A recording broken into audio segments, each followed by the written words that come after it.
there's something strange in the solar neighborhood, and NASA's Perseverance rover captures the eerie details about those odd sounds on Mars. Since the Jet Propulsion Laboratory, managed by NASA, built and manages operations of the Perseverance rover, you'll get the inside information directly from the source. After you've learned about the source of the sounds and its indications for future Mars colonization, stay tuned in to see the latest alien eclipse captured by the Perseverance just recently.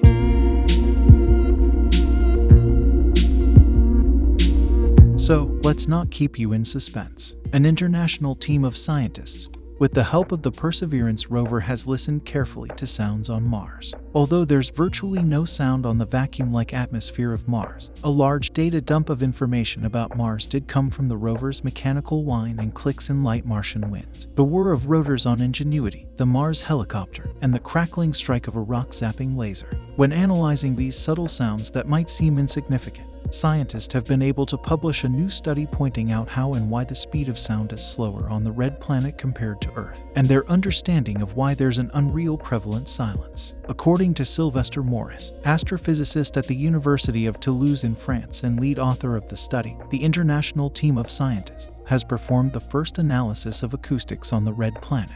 Their new study reveals how fast sound travels through the extremely thin, mostly carbon dioxide atmosphere, how Mars might sound to humans, and how scientists can use audio recordings to probe subtle air pressure changes on other worlds. Moreover, the scientists have honed their skill to amazement levels as they can actually gauge the health of the rover's sample by sound.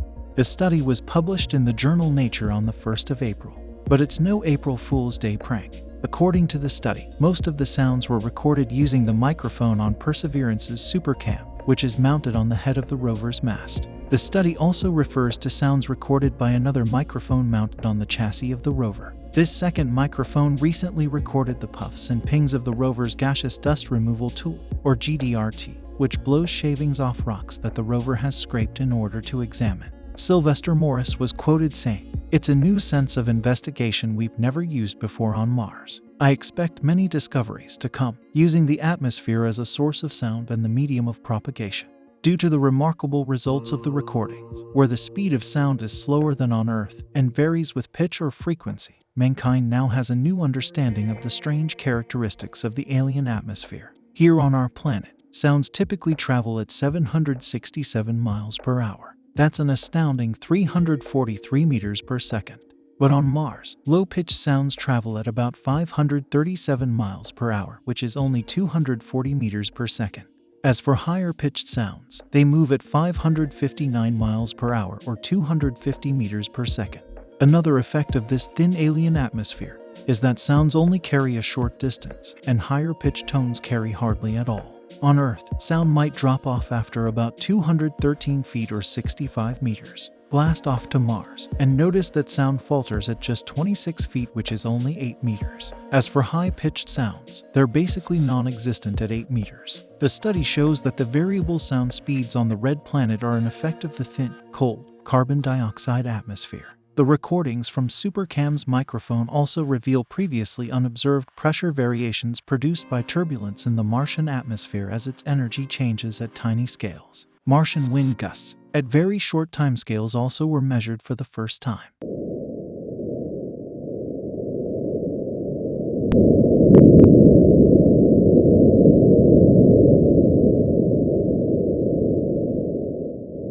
Prior to the mission, scientists proposed that the Mars atmosphere would surely influence sound speed. Now the phenomenon has been recorded, observed, and confirmed. According to Sylvester Morris, one of the most striking features of the sound recordings is the silence that prevails on Mars. That, too, is a consequence of Mars having such a thin atmosphere. At some point, we thought the microphone was broken. It was so quiet, Morris espoused. Then his colleague, Baptiste Chide of Los Alamos National Laboratory in New Mexico, a co-author of the study, chimed in and explained, Mars is very quiet because of low atmospheric pressure, but the pressure changes with the seasons on Mars. That indicates that in the Martian autumn months, Mars is expected to get noisier and provide even more insights into its otherworldly air and weather. Chide also noted, we are entering a high-pressure season. Maybe the acoustic environment on Mars will be less quiet than it was when we landed. Acoustics of the mission. The studious acoustic team was also able to observe the SuperCam microphone picked up from the spinning double rotors of Ingenuity. The Mars helicopter, the rover's traveling companion and aerial scout that will forever hold the title as the first powered flight on another planet, referring to the standard acoustic measure of vibrations per second and the rotation rate for both rotors. Morris noted that the rotors spin at 2,500 revolutions per minute, and they produce a distinctive, low-pitched sound at 84 Hz. On the other hand, when SuperCam's laser, which vaporizes bits of rock from a distance to study their composition, strikes a target, it makes sparks that create a high-pitched noise above 2 kHz. As previously mentioned, studying sounds recorded by the rover's microphones not only reveals details about the red planet's atmosphere, but it also helps scientists and engineers assess the health and operation of the rover's many systems. It's similar to noticing menacing noises coming from your automobile, but on a more complex scale. Meanwhile, the key instrument in the study, SuperCam's microphone, continues to exceed expectations. David Mimoun, professor at Institut Supérieur de l'Aéronautique et de l'Espace, known as ISAESUPAERO, and lead of the team that developed the microphone experiment, was quoted saying, "The microphone is now used several times a day and performs extremely well. Its overall performance is better than what we had modeled and even tested in a Mars-like environment on Earth. We could even record the humming of the Mars helicopter at long distance." Mission priorities. The main objective for Perseverance's mission to land on Mars is actually for astrobiology. NASA still finds it essential to find signs of ancient microbial life, if not more developed life forms. Next, the rover's goal is to characterize the planet's geology and past climate, pave the way for human exploration of the red planet, and be the first mission to collect and cache Martian rock and regolith, which is the scientific term for broken rock and dust. As for actually bringing the Mars samples to Earth for further in-depth analysis,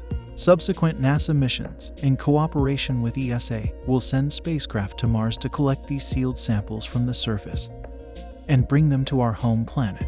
The Mars 2020 Perseverance mission is part of NASA's Moon to Mars exploration approach, which includes Artemis missions to the Moon that will help prepare for human exploration and colonization of the Moon and the Red Planet. Here's the bonus news: NASA's Perseverance rover has footage of a solar eclipse on Mars. While studying the orbits of Mars' 2 moons, the Perseverance was able to record video of Phobos, the red planet's potato-shaped moon. These observations will help scientists better understand the Moon's orbit and how its gravity pulls on the Martian surface, which is ultimately shaping the red planet's crust and mantle. So, the applications of this knowledge could be literally as deep as Mars' core. Thanks to the Perseverance's next-generation Mastcam Z camera, the footage was able to be captured.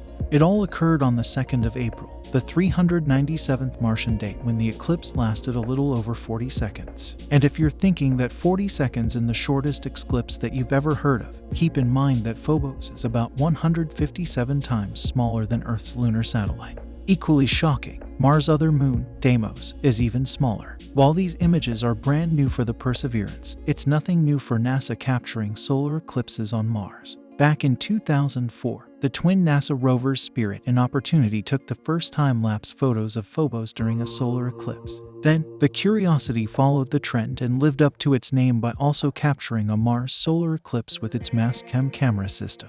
But let's not take the Perseverance solar eclipse footage for granted, as it virtually just landed on the surface of Mars in February of 2021. It has provided the most zoomed-in video of a Phobos solar eclipse so far. Plus, it provides the highest frame rate ever. So, to make a long story short, Perseverance has the better tech thanks to its next-generation Mastcam Z camera system, which is a zoomable upgrade from Curiosity's Mastcam. Thanks to the various Mars rovers and state-of-the-art technology, space discovery increases with wonder every day, double-fold. Were you shocked to hear that sound is hardly heard on Mars? And what do you think about Mars' tiny moons, and especially the potato-shaped moon, Phobos? Comment down below. Your opinions and comments are truly valued, just like knowledge itself.